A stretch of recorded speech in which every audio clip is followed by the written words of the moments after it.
Beautiful. So, welcome everyone to Global Chat number 11.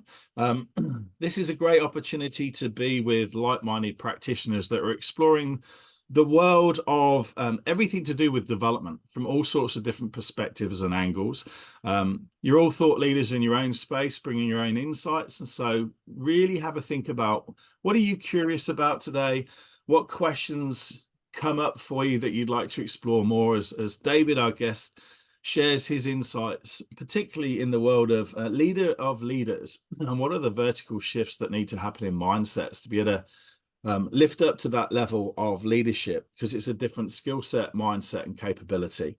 Um, Corey, who many of you will know as my co-host, serious FOMO going on today. It's one of the few times, I think the second time in the history of Adeption, that the Run the Business team has come together in San Francisco for a 2-day strategy and deep dive workshops together as a team in person, not virtually for once. And so she's gutted to not be here for this, particularly as she knows you better than me, David. I had the privilege of meeting David through a number of the advanced learning labs for the vertical mindset accreditation we'd been through. And he was provoking great curiosity, insightful questions, and sharing wisdom into that group that had me reach out independently, to not knowing that Corey had already reached out and said, David, it would be great if you came on Global Chats, shared some of the thinking that you're doing, because I believe Corey worked with you for a good period at the Center for Creative Leadership, and your paths had intertwined at different times in your careers. So without saying much more, why don't you introduce yourself to the folks, and then I'll ask some of those quick fire questions that we love just to get to know you a little bit better as well. Yeah, so David Hyatt, thanks, Mark. I'm not going to give you my full resume. I think the best way to describe it is I'm an escaped academic. Was a college professor for a little while, and then have been applying all that stuff in the actual world of work. And been around a variety of different things. As Mark said, worked at CCL for a while, got exposed to just an incredible number of really smart people that shifted the way that I think. And then really been working in restaurants for the majority of my professional career. Either restaurant adjacent, working in consulting firms, or most recently was the chief people officer for Ruth's Hospitality Group, and responsible for all things development. Beautiful. That was very succinct. Well done, sir. Yeah, so, sorry, I've been practicing. Some rapid fire questions just to get to know a bit more of the holistic David. So what do you love best about the work that you're doing and have done? Like, how did you get into this field? So I'm going to narrow it to vertical, because the rest of it is a little bit untoward and not necessarily ready for prime time. I would say that the way that I got into this was my time at CCL. So everybody probably has read some things that Nick Petrie has written. Nick was on my campus. So got to know and work with Nick. John McGuire, who is also a key player in the vertical space, and Chuck Pallas, a very good friend of his. So really got exposed to the vertical world there, and didn't get to play in it as much as I would like. One of the things that we'll talk about later came about as a bit of an experiment that Nick and I had on campus, that we've taken to great effect other places. And it really came to, really got focused in this area when I was trying to help scale the business and prepare people for additional leadership roles, the next step. And it became just painfully obvious that what we had been doing hadn't been completely successful. And so we'll dig into that in a little bit. But, I just got into it from being at CCL. And then I've been reading everything that I can get my hands on, going to workshops at Adeption, just reading everything by Torbert Keegan, Susan Cook-Reuter, all those folks. I mean, the field is so broad and so deep that I think that I will be continuing to buy books, much to my wife's dismay, and reading articles until they put me in a box. Yeah, I think my wife thought the only reason I ran my coaching business in the UK was to fund my book buying and personal development programs, which may be true. It's true in my case. And I didn't think I'd ever get to interview on Global Chats the boss of Nick Petrie. Not that you Yeah. or he would ever refer to If himself any as. of us could claim to be the boss of Nick Petrie, yes, he was on my campus for a Good couple of luck years. with that. Good luck with that. Yeah. If you weren't doing this work, and particularly that deep dive focus on vertical development, what would you be doing? I honestly, Mark, I have no idea. I mean, I just feel really called to do this work and explore it. I am naturally very, very curious, insatiably so. And there's just such depth and breadth to this work. And it takes me back to when I was an undergrad. I had initially wanted to be a developmental psychologist. And, now as an organizational psychologist, all roads lead back to that development of the human being. And so doing that, probably if I couldn't do this, I would be, more of an executive coach. I'd probably be spending more of my time in my coaching practice. Very good.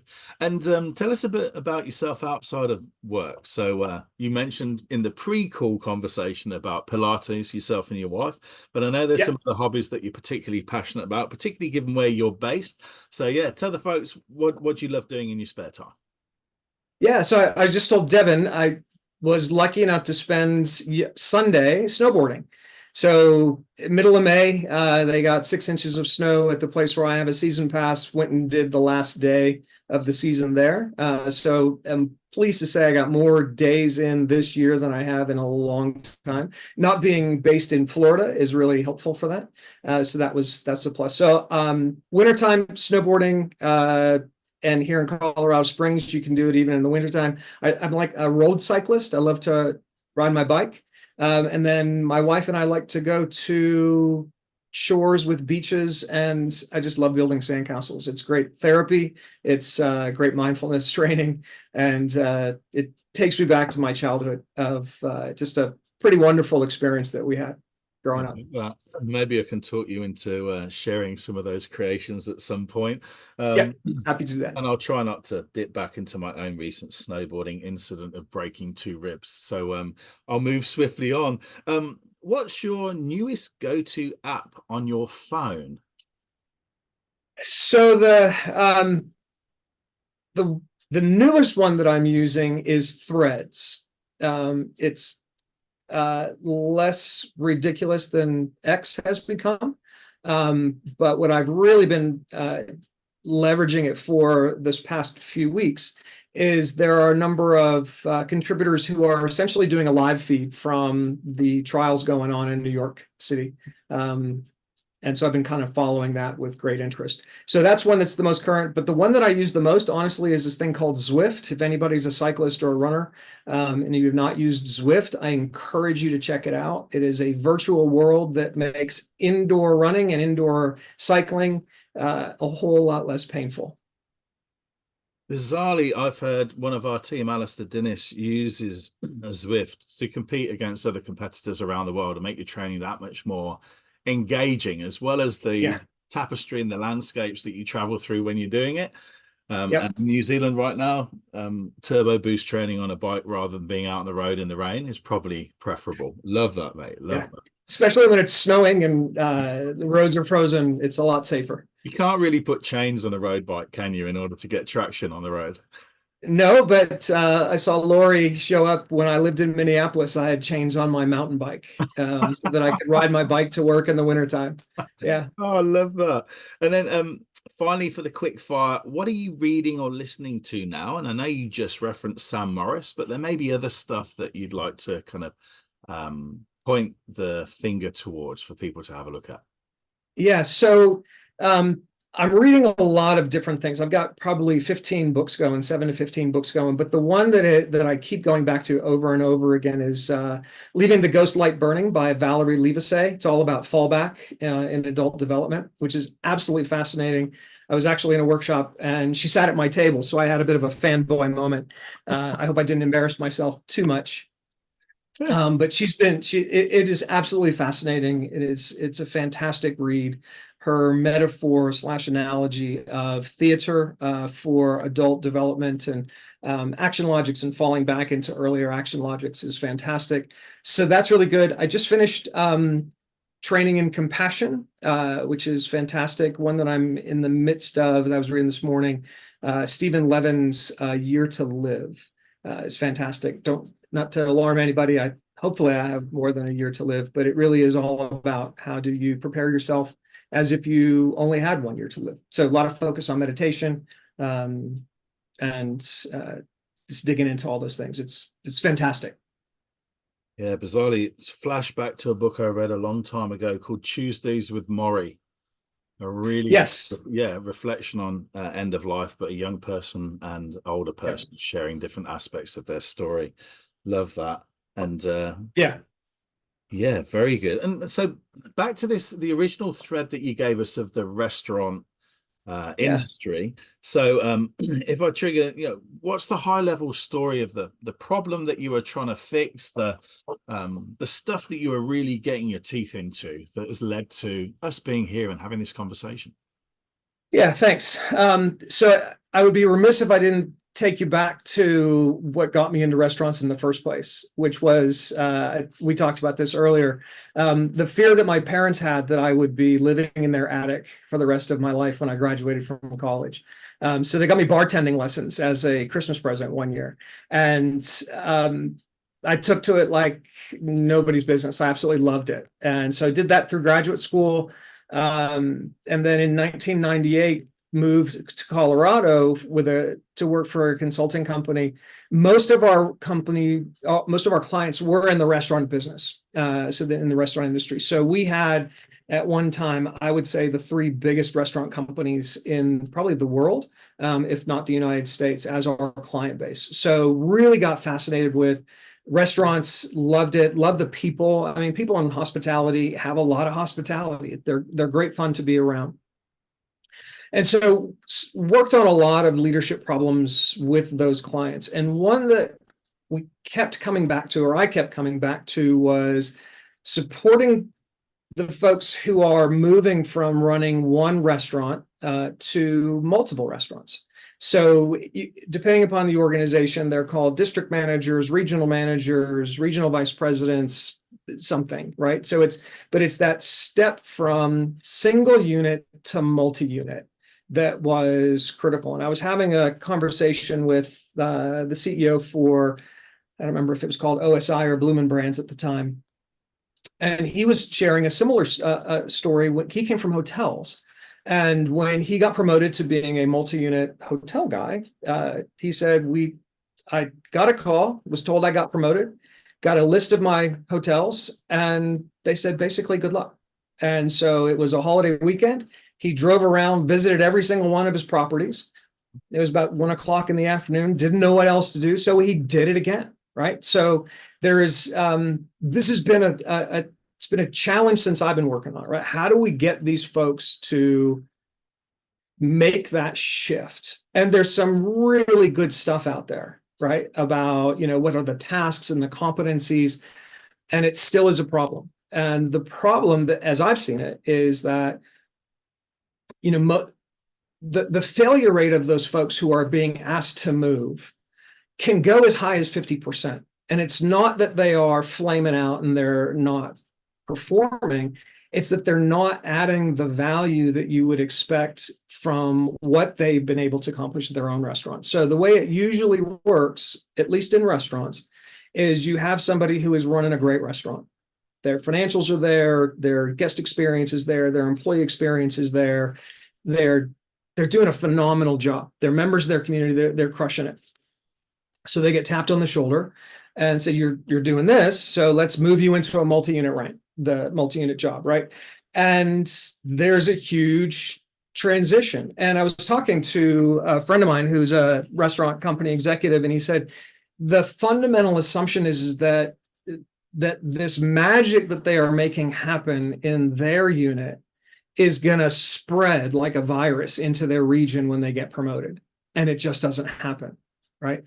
So again, it's not that they are not performing, but they're just not adding the synergy to the region that you would expect if they are, based on their track record. Right. So Fast forward to, so this has been a problem that I've been kind of bumping into and working with clients on and doing a lot of different things. So fast forward to when I was at Ruth's, it was now my responsibility, right? We had to fix this, right? So we were going to scale. The plan was we were going to scale.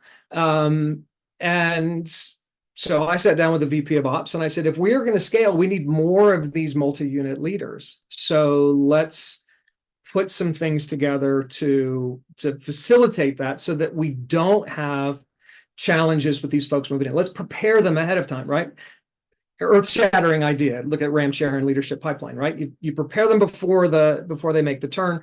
And so we did. We started working on it. And based on my exposure to vertical with Nick and John and Chuck and some other folks, knew there had to be something else. It's not just horizontal skill building experience that needs to happen, right? Otherwise, we wouldn't have the problem, because I said there's some great stuff out there on what are the skills needed to do this job. So really took a couple steps back, went out to one of the incubators in San Francisco, spent some time with Carl, Nick, Jan, all those folks are fantastic, and really started to embrace this idea of a double helix in terms of how do we think about this development for these folks. And the double helix is one of the helixes, heli, whatever it is, the things that go around, is skill set. We've got to give them new skills, right? They've got to become better coaches. They've got to become better at financials, looking at financials across the region, right? And looking at it differently. And a couple of other ones. But the big thing is the mindset has to shift, right? They've got to shift their mindset from being the person who gets it done to one way of looking at it is to be the person who gets things done, but completely through other people and at a distance, right? So at a high level, that's what we're looking for, is we're looking for that mindset shift from I'm the doer to the person who makes things happen. And the way that I've been thinking about it, and we've been talking, and I say we, I'll tell you about this person in a second. The way that we've been talking about it is that the shift is to being a person who is focused on developing capacity and capability in other people, right? That's the shift. And, it goes along with a real shift in identity, right? So as you're running your own restaurant, you're running the business, people come to you, they ask you questions all the time. There's real value in that, in being able the person who can answer those questions. And when you shift into this new role, your identity needs to change. If they keep coming to you to answer questions all the time, you're actually working against yourself. And so we needed to facilitate or figure out a way to facilitate that vertical growth, right? Or expanding their perspective, expanding the way that they make sense of the world, the way that they make sense of themselves in the world. And, as a result of doing the incubator work and some other things, we started to build this program that has both pieces, right? It's got vertical pieces, it's got horizontal pieces. And over time, we nudge people to think differently about themselves, about what their role is, about how they make sense of the world, about how they support their people, about how they think about what they think about and the mental models that they use to manage their day. And you can't do it in a day, right? This is a long-term experience. And one of the things that I know that you had some interest in, Mark and Devin, when we spoke earlier, was we put together these things that we call accelerated continuous development groups.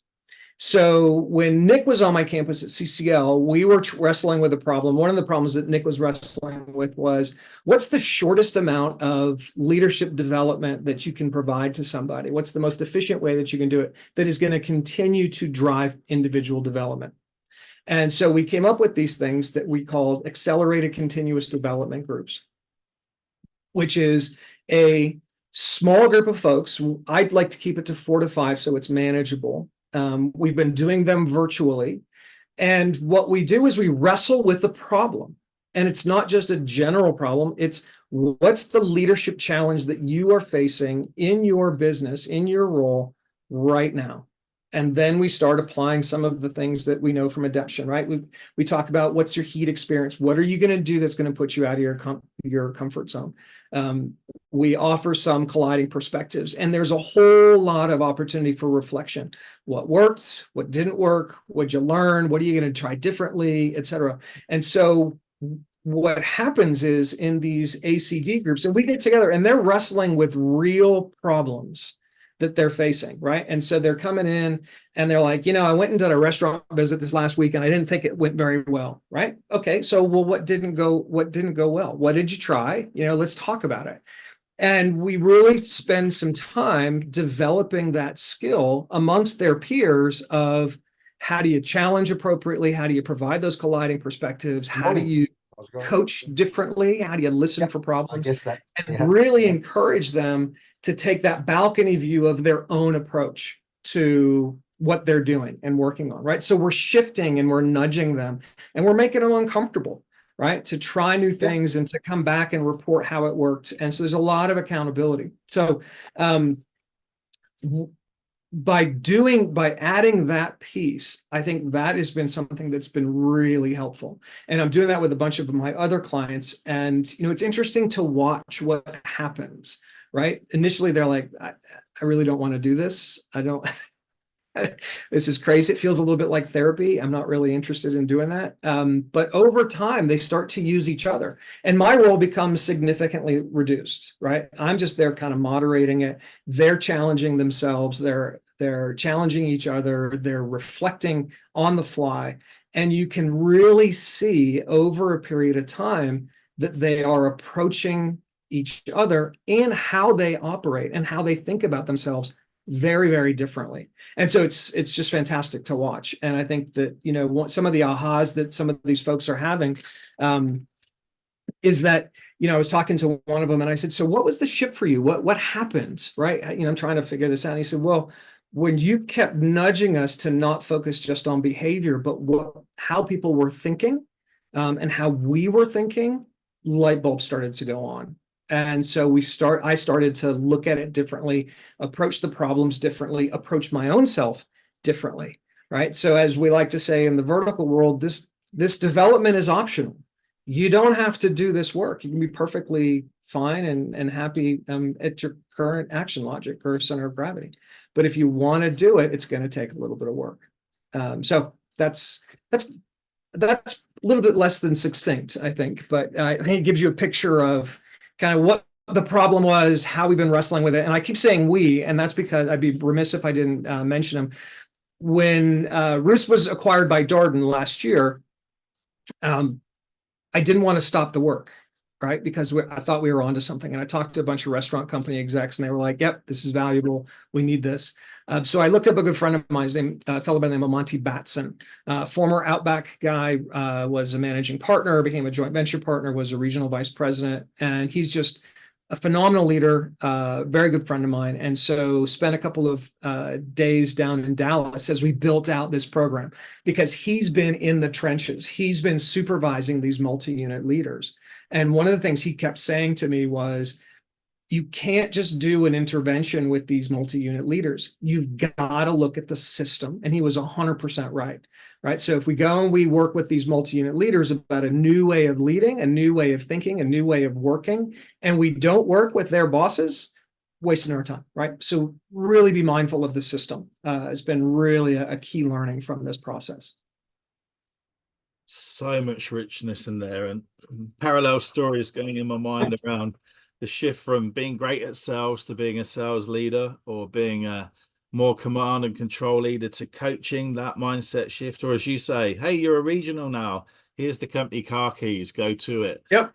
Here's the keys. Good luck. Call us if you need us. Yeah, and I hadn't realized my attempt to solve for that problem was coaching divisional leaders. This was retail stores, store managers that got really good, and then can you lead the region and then eventually become a divisional that looks after lots of regionals.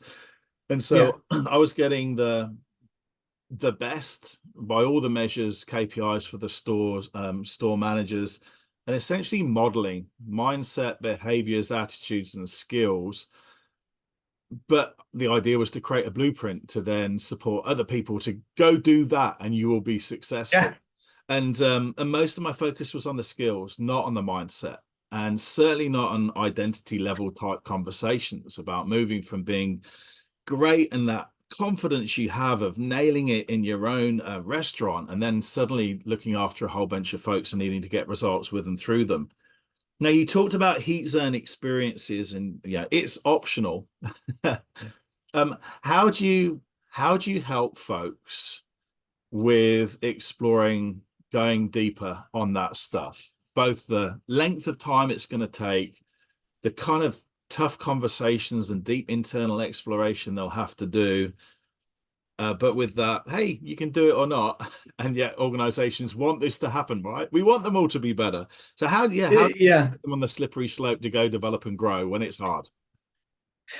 That's a great question. And I think that, part of the tailwind that I've had in this is that people want to move into that role, right?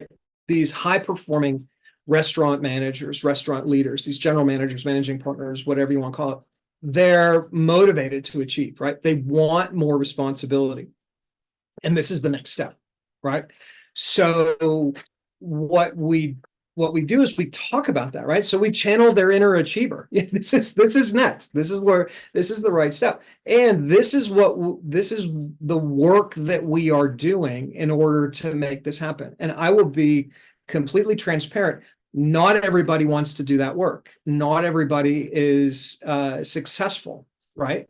And so just in a couple of examples of companies that we've been doing this, you early on start to see the group start to stretch, right? So some start moving ahead. It's like a horse race, I guess, if you follow horse racing. Some folks are doing it, they're embracing it, they're challenging themselves, while other ones are kind of, yeah, no, but I'm really good at doing this. And the most common thing that happens is that when somebody gets promoted, they become what we call a super GM, right? So they do exactly what they did and they try to replicate it. So they go into the restaurant and they do the same things, right? And it works for hotels, it works for retail, it works for everything. We do what we're comfortable with, right? Our brain wants this level of predictability, certainty, comfort, right? And so to your question of how do you motivate them, sometimes, well, a lot of it has to come from them. They have to want it, right? And so I look at those ACD groups, which is where a lot of the work is happening, right? They're rolling up their sleeves. We're talking about topics sometimes, but we're really challenging them to think differently about the work. And I very much focus on creating a real safe space in that ACD group, right? They have to be comfortable getting vulnerable with each other, because if they're not going to get vulnerable, they're not going to go deep, right? They got to talk about mistakes that they've made, and I'll role model that, right? So I'll say, look, here's the biggest thing that I screwed up recently, right? And we talk about it a lot, and and to your point about role modeling, I think that's really important, right? So it's nudging, it's encouraging. And a lot of the conversation is around these heat experiences. It's helping them challenge themselves to go further, right? So, we'll talk about, for example, in one group, delegation, right? Why are we delegating, et cetera, et cetera, et cetera? How do you do this? And there's a safe way to delegate, right? And there's a way to really, excuse my language, put your ass on the line for delegation, and to challenge yourself and to let go of the control that you believe you need to have in order to achieve the results. And so collectively, the group challenges and holds us accountable for pushing it a little further than you normally would. And honestly, Mark, what happens is that they see some success, right? They're challenging their mental models. They're trying something that wasn't safe for them. They're getting a little scared, and we always talk about that in real time. So how are you feeling when you tried this? Frequently, the answer is scared to death. And how did it turn out? Better than I thought. So what do you take from that? right? So, and those little wins, they're infectious, and they encourage some folks to go deeper and to try it, and they see a little bit of a win. So I don't know if that answers your question, but that's the way that I've approached it, and I think it works. It's worked so far, right? I'm sure there's better ways to do it. I'd love to hear thoughts from the folks who are on this of things they've tried that that's also effective.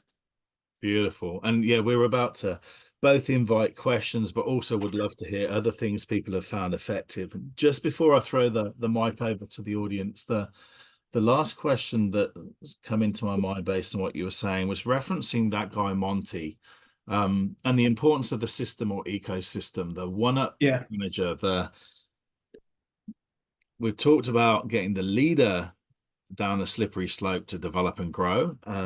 How do you involve their one up and that system in the importance of their role? Because we've had real challenges with that, to the point where everyone gets, I need to coach my people and my participants through this. And I get the research that there's a 40% uplift in the outcomes if I do, and then they don't do it. And like, Right. just a conversation. And it's like, oh, 6 months has gone by. They finished the program. I forgot to ask how they were going. So how the hell do Yeah. you get that next echelon involved in meaningfully having conversations that support some of those action ACD groups or anything really? Just get them to do anything. Yeah. Yeah. So the good news is that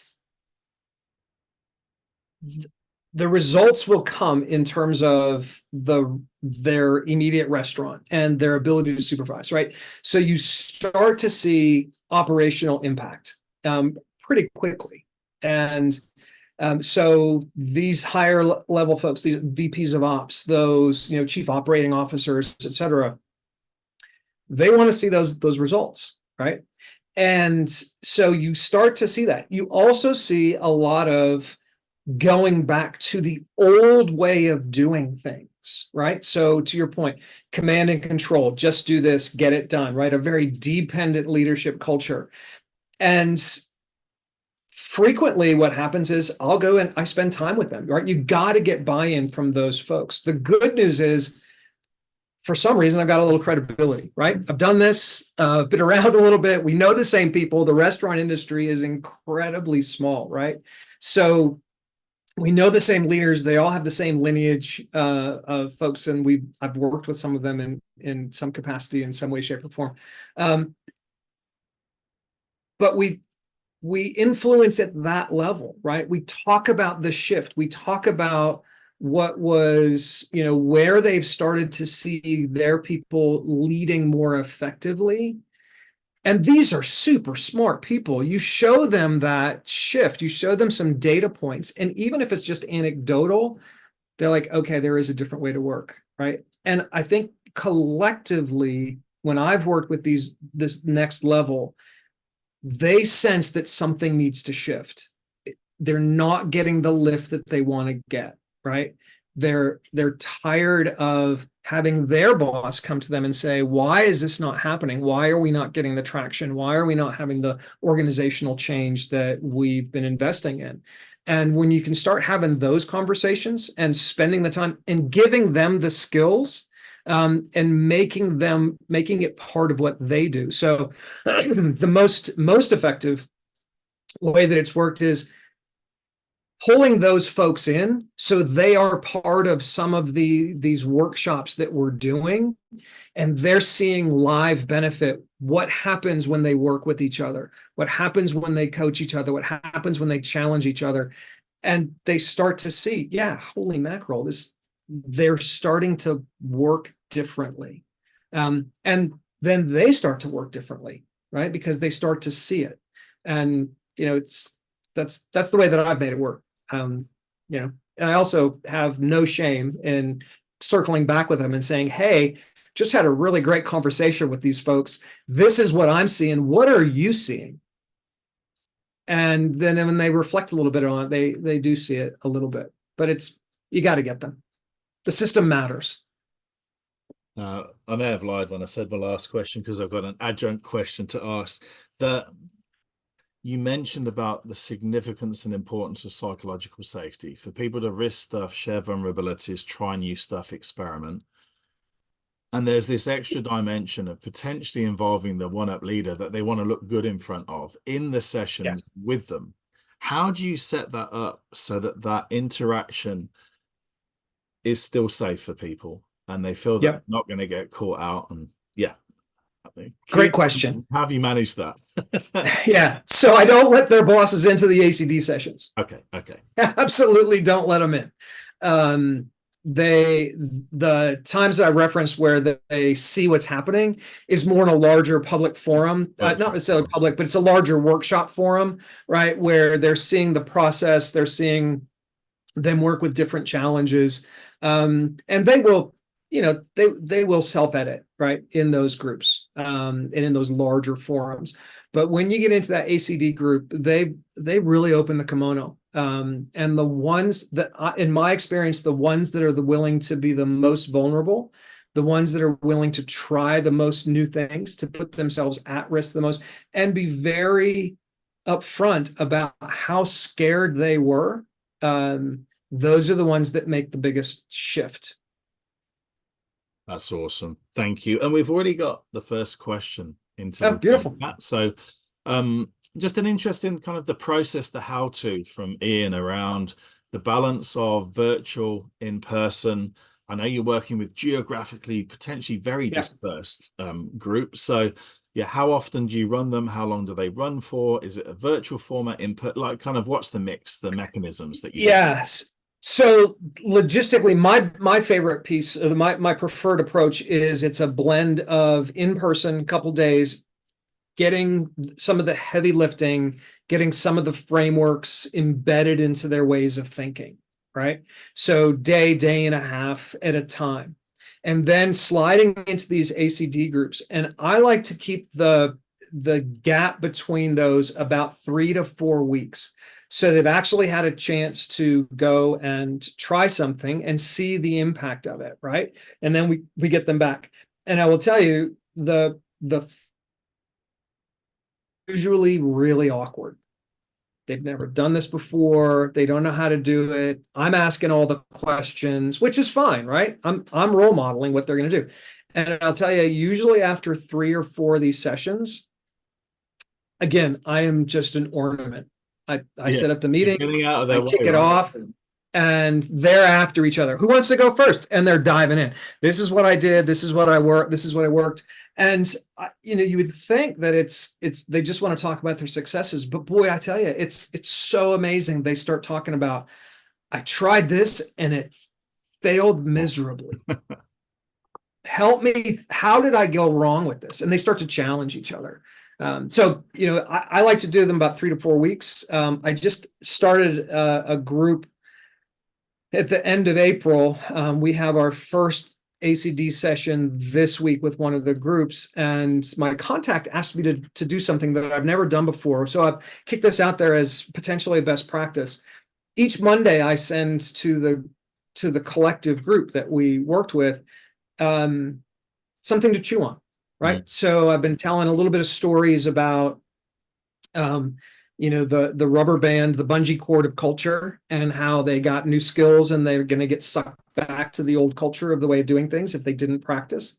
So talked about that a little bit, and so I've been seeding their thinking with kind of a little, just kind of a thought starter, right?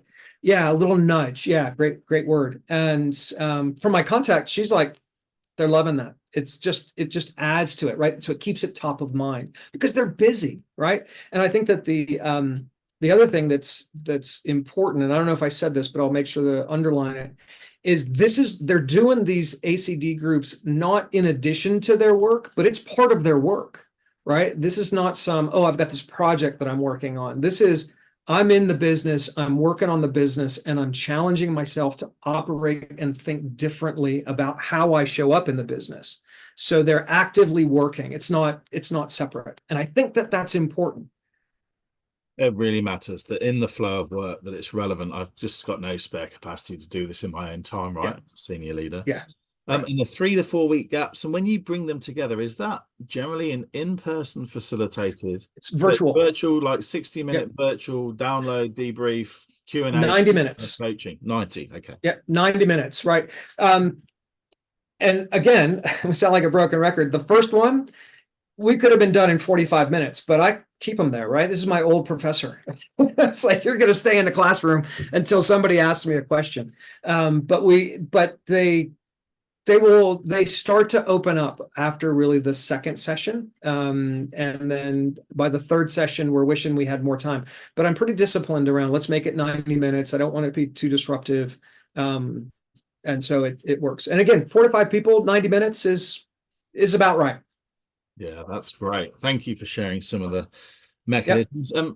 Keen to open up, happy with questions via the chat, or unmute if you're comfortable to unmute and share your question with David. I'll pause and hold the space for the entirety of the next 19 minutes if we have to, in the way that you do for your groups. If anybody's curious as to who the cat was, her name is Arwen.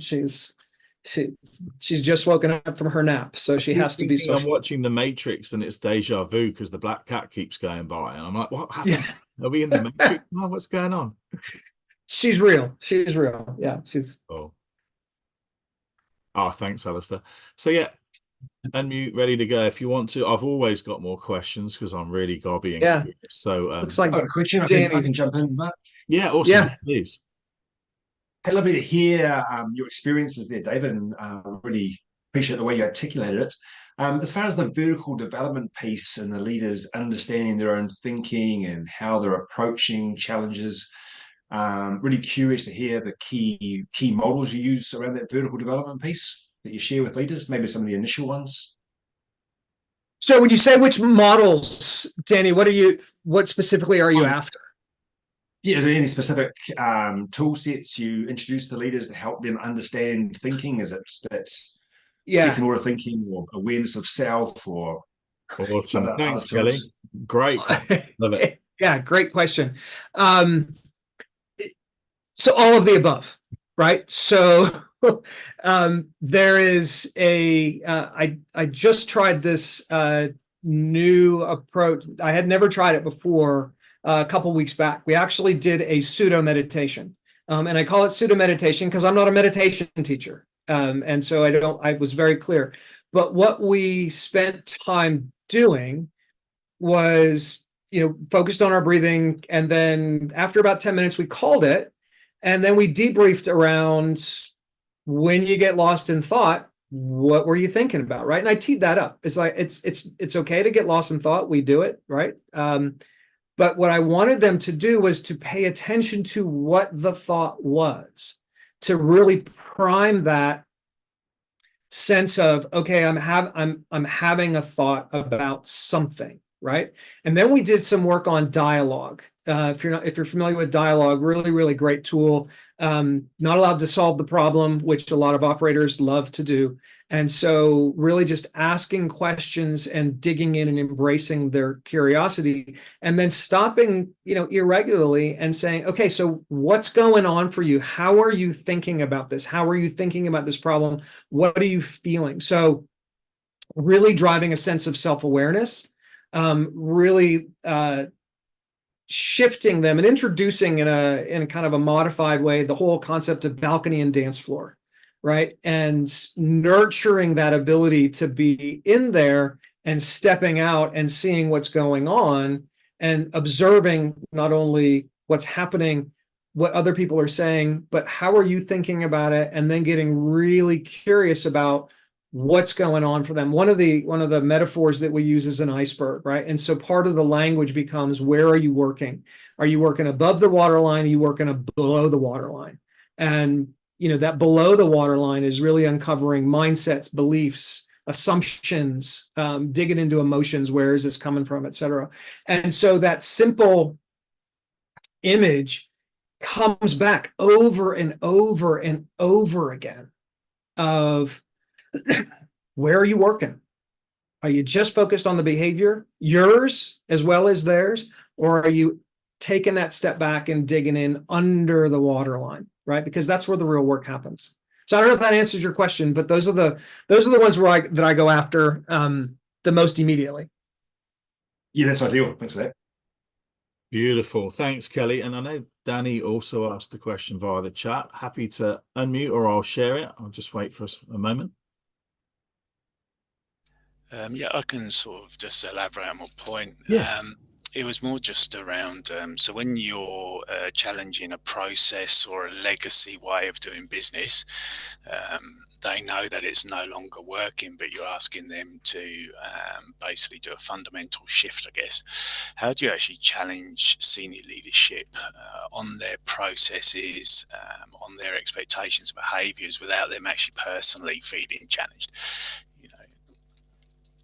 Great question. I would love to say 100% successfully, but I can't. I've irritated some folks.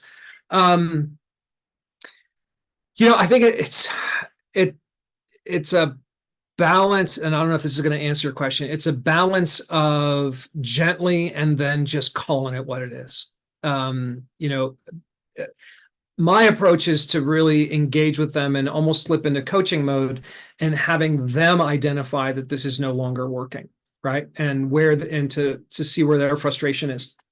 And generally the way that we get there is we start talking about some of these organizational challenges that they're having. And then I'm stealing this question from somebody, and sorry, but I don't remember who it was. I ask them what their role is in that.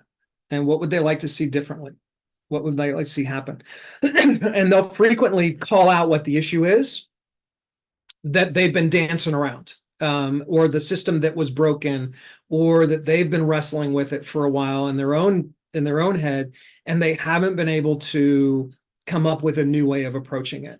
And so when you start unleashing the potential of their folks to come at these things that were not working, or these systems that were broken or not working as effectively as they could before, they now start to get some critical mass around what the issue is. And another thing that I found really helpful, and I'm going to butcher the word for it, it's the Cynefin model: complexity, complicated, clear, and chaotic problems.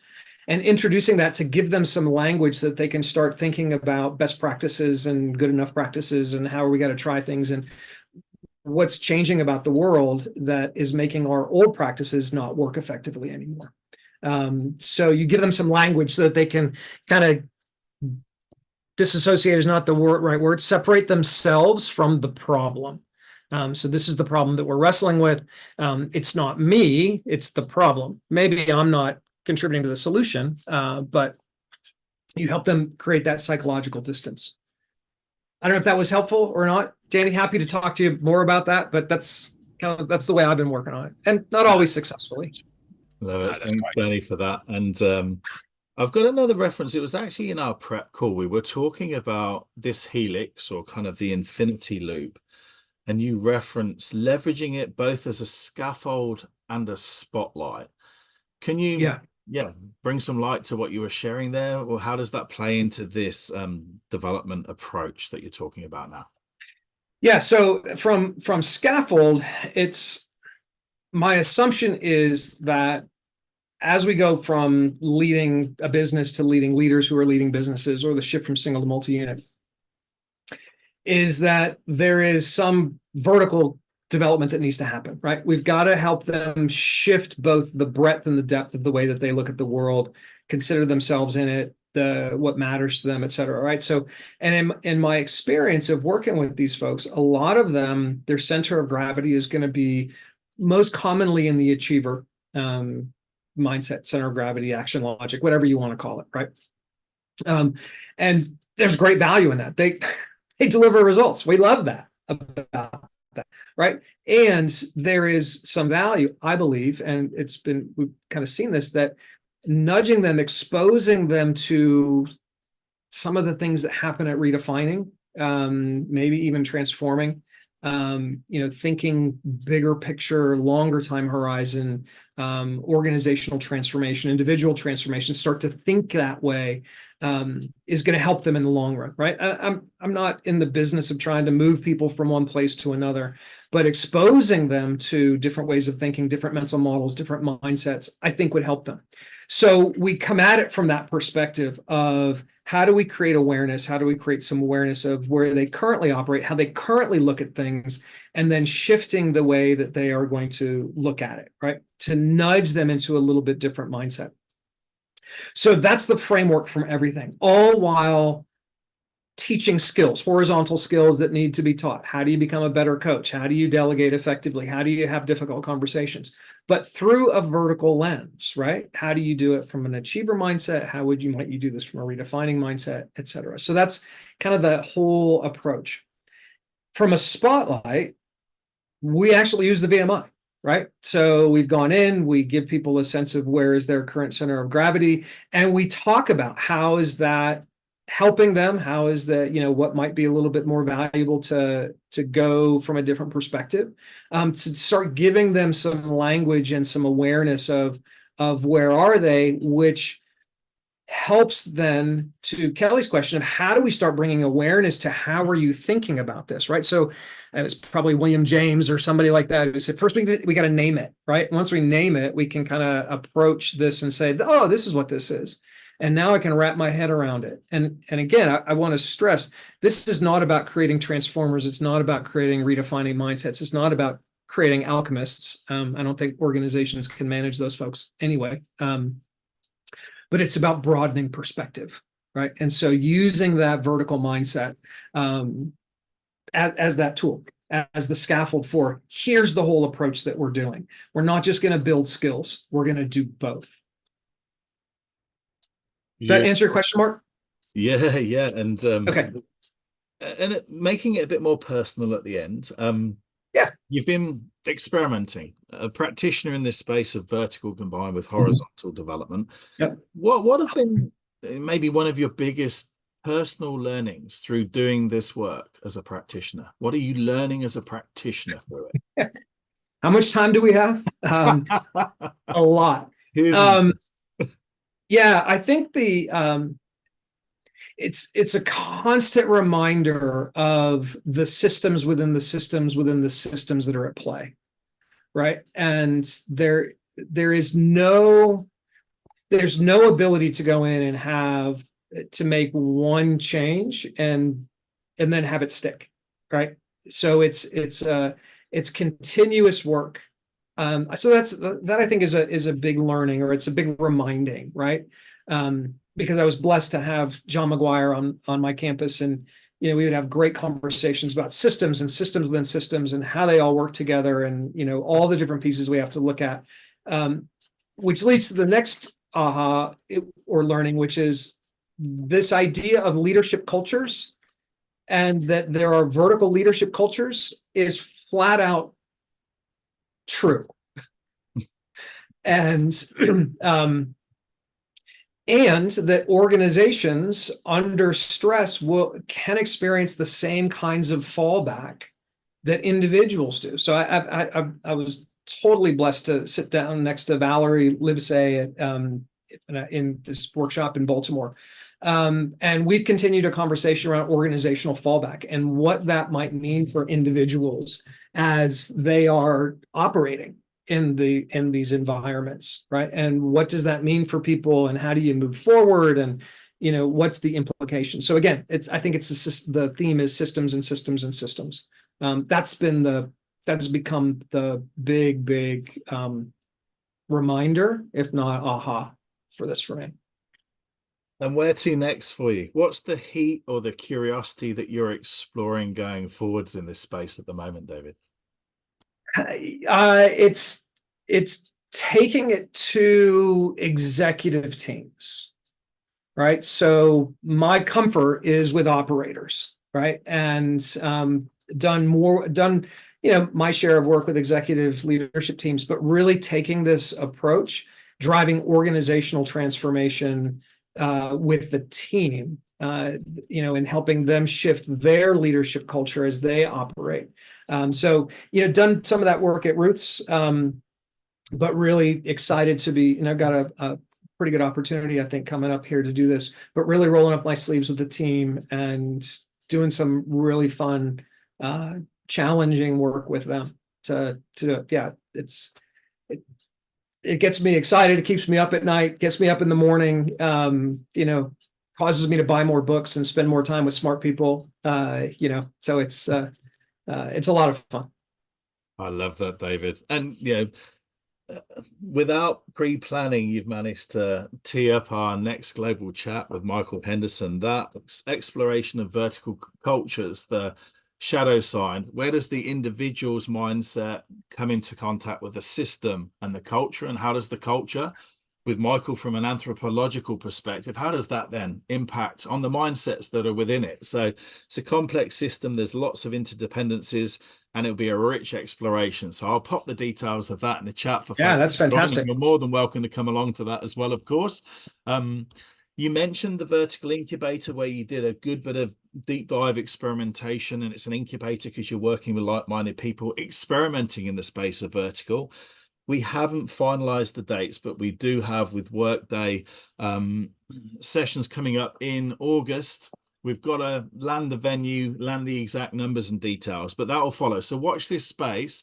For anyone in the US, the dates for it are in the chat. So it's happening in August 26th and 27th. It'll be in San Fran and at Workday. So if you're over there, or you want to do a work sabbatical, get your company to invest in you going out there, fantastic. And it'll be a really leading edge conversation in that group about how do we continue to experiment in the world of vertical. And then for those just interested in mindsets, I will send out some details of just the outline of the mindsets and some of the thinking we've been sharing here, but also how might you leverage that for teams. We're doing a lot of work with teams where they're exploring mindsets together as a basis for then ongoing team coaching support. So anyone interested in that, some details in the chat. I've got one final closing question for you, David. It's not as doom and gloom as kind of what would be on your gravestone, but on your billboard, what might be advice, a quote, or a motto that you would have on your billboard as you reflect on it now? Jeez, no pressure. Question. Yeah. So, God, great question, and appropriate given the book that I'm reading, Year to Live.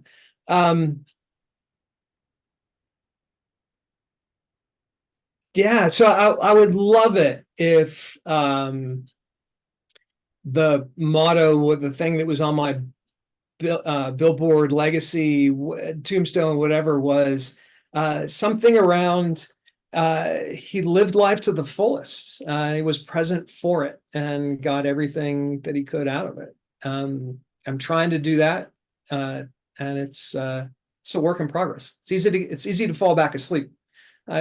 Maybe the better one was he was able to stay awake. Oh yeah, there's that whole paper by Nick Petrie called Wake Up. It's literally just, how do we stay present and awake through the life that we're living? Love that. Yep. Great summary. Yeah. He stayed awake. Well, he stayed awake. He was able to wake up and he stayed awake. Hopefully you all stayed awake for that session, got real value. Just the final question you may have seen come through in the chat is just your own reflection. And if you're happy to share via the chat, we'd value it, and it kind of locks it in for yourself. What's been a key insight for you from today's session? What's an action that you're going to take as a result? And what are you going to go deeper on or further on in terms of your own curiosity exploring this field? So an insight, an action, and kind of an inquiry. What are you going to explore going forwards?